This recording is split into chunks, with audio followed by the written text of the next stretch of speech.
Alors le plus important dans la pizza, c'est la pâte, la pâte, la pâte. Donc voici une recette très facile à réaliser. Vous commencez par mélanger 7 g de sel et 10 g de sucre. Dessus, vous venez y ajouter 500 g de farine,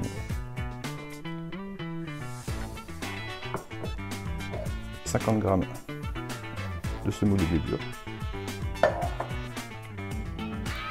35 g de levure de boulanger,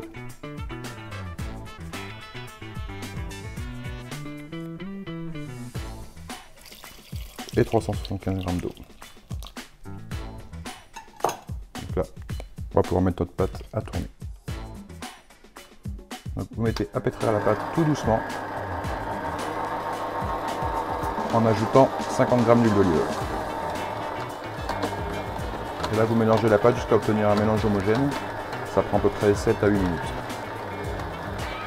Donc vous voyez qu'au bout de 7 à 8 minutes, la pâte se décoiffe complètement des bords. Donc ça veut dire que votre pâte est prête. Donc là on va la laisser dans la cuve, on va mettre un petit torchon dessus et là on va la laisser pousser 1 heure. En fait les levures vont se développer, du coup la pâte va gonfler une première fois. Donc une fois que votre pâte est prête, vous la séparez en 3 pâtons. Et vous l'étalez assez finement.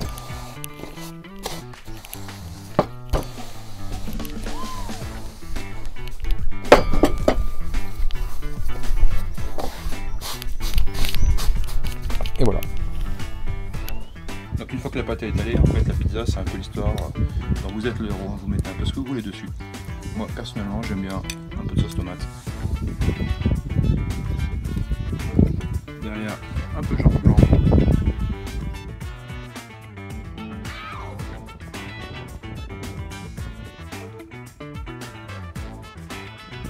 Dessus du gruyère râpé.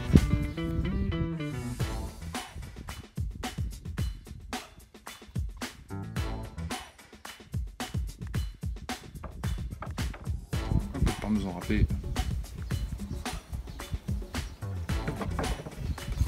un peu d'oignon frais, quelques olives sur la pâte, et là, un petit mélange de poivre, de sel et de farine. Et là la pizza, elle est prête à fondre. Donc une fois que la garniture est mise sur la pâte, enfourner, alors délicatement, avec la semoule, hop, elle est pratique parce que du coup la pizza existe toute seule.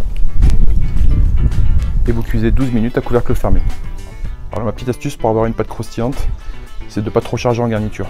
Plus il y en aura, et plus en fait il y aura d'humidité sur la pizza, ce qui fait que la pâte elle va devenir un peu molle, elle va se détremper. Donc privilégiez de faire plusieurs petites pizzas avec différentes garnitures pour avoir des cuissons qui sont vraiment bien réussies. Donc là, après 12 minutes de cuisson, la pizza, elle est cuite, hein, vous voyez, la pâte, elle est bien croustillante en dessous. Et là, il ne reste plus qu'à déguster. Bon appétit!